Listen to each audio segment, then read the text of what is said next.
Hey everybody, welcome back. We've got a religious liberty update for you today involving the 10 Commandments being displayed in public places and this comment from President Donald Trump.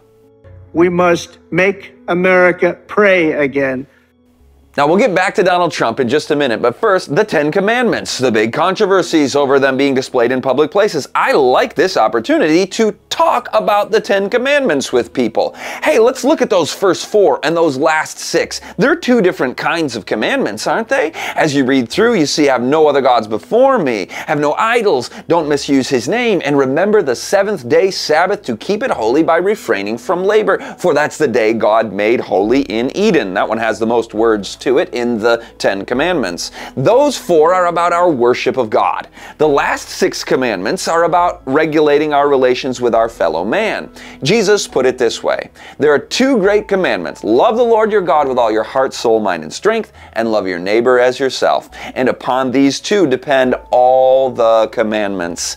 So this is God's character. God is love. That's where the phrase "Make America Pray Again" comes in. And I don't know if he literally knew what he was saying here or is thinking about it at all. It may just be a rhetorical thing, like, I want to see people pray, so let's just change "Make America Great Again" into "Make America Pray Again." But hold on, record skip sound, screeching of tires, and say, well, did you just say make Americans pray?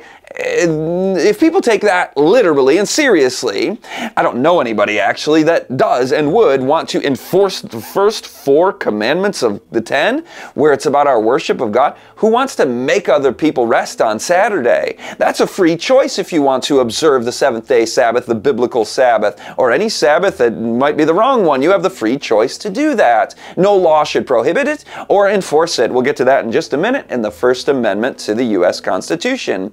But I don't know anybody that believes in literally making Americans pray. Like, yes, I want to become the president, and I'm going to force everybody to worship according to my dictates or according to the Bible's dictates. I hope every listener is like, people need to be free to choose ye this day whom ye shall serve. If God says that to us, how much more should we extend that liberty of conscience to others? He doesn't even force us to worship.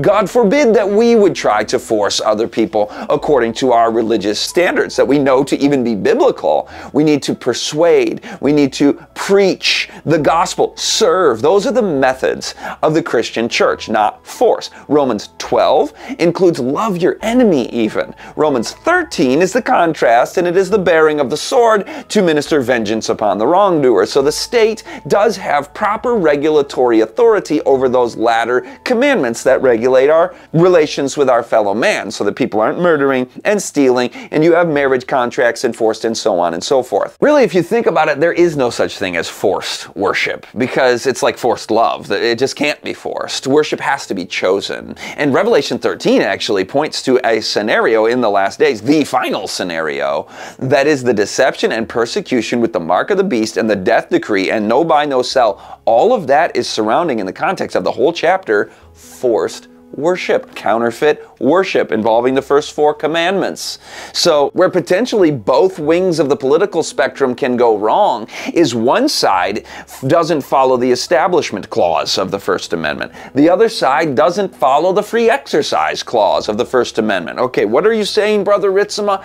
Take you back to my government class and we go through the First Amendment. It's the first of 10. The 10 amendments of the Bill of Rights are very important. Interesting that it's 10, isn't it? But the first one is the first one. It's very important, and it contains 5 freedoms. The first one of the 5 is the religious freedom component of the First Amendment. So the first of the first, religious freedom was very important to our founding fathers. And included in that First Amendment are 2 clauses. First, the Establishment Clause. It says Congress may not make any law respecting an establishment of religion, period. The second clause is the Free Exercise Clause. And it says they may not prohibit the free exercise of religion. So there goes lockdowns, there goes the church closures, there goes any effort to enforce secularism on society, as one of the wings of the political spectrum may be apt to do, taking us to communistic, socialistic, French Revolution ideologies, to stamp out religious expression. unconstitutional. Also, the Establishment Clause to try to enforce a religion, like we're discussing, if one were to take literally, make America pray again, that would violate the Establishment Clause because the government may not enforce religion. It's beautiful how there's a balance, and we can all unite on this, and we can avoid partisan political bickerings. I don't care about candidates and whoever your favorite is, whatever. I'm going by biblical principles and teaching the Constitution and making us all aware that prophecy is being fulfilled before our very eyes. Revelation 13 is coming soon, and the directions that people are taking us that lead to end up on this side, and this is my left, it's your right, but with the communistic and French Revolution, that led to the reign of terror, mass genocides, democides, 100 million people dead. But also enforcing religion. People forget this history. That was over 100 years ago. Go to the Dark Ages. Go to Old World Europe prior to the founding of this country. What was it like there if you did not abide by Papal Rome's edicts? You were burned at the stake. In the St. Bartholomew's Day massacre in France, millions, tens of thousands in a single incident, adding up to millions over time, were killed, butchered by these church-state entities. So we don't want to unite that and enforce. Neither do we want to prohibit. I don't know why everybody can't agree on this, but the devil likes to divide us. This is what's going on in the political world, and even our own relationships. We end up with wedges between us and other people because of cherished beliefs that we have that are not even biblical, not even constitutional. But if we go to the truth and the light that as it is in Jesus, reach out to serve others and reflect His character and speak truth in love, then we can bring those in Jesus' fold who He has invited, and He's invited everybody. He's inviting you today. And will you accept that gospel call? Because Jesus died on the cross for your sins. He comes to you saying, I am lifted up and will draw all unto me. That's in the book of John.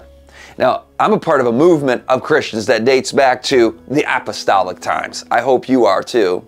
In the 19th century, they were called the Great Second Advent Awakening. You see their pictures on the shirt that I'm wearing. I invite anybody who believes in that movement to get over to beltoftruthministries.org, order one of those shirts, and spread the truth, spread the word. These 9 simple people were used by God to blaze the trail in the 1840s and 50s for the Great Second Advent Awakening and the remnant church of Bible prophecy. William Miller, the forerunner. Joseph Bates, the captain. Annie Smith, the poet. Uriah Smith, the scholar. We are indeed surrounded by a great cloud of witnesses. We've assigned each pioneer on this t-shirt a title best suited to their contribution to the movement. J.N. Andrews, the missionary. Hiram Edson, the visionary. Loughborough, the evangelist. James White, the leader. Ellen White, the messenger. Your loved one or yourself can wear your spiritual heritage for the world to see. Pick your color, your size,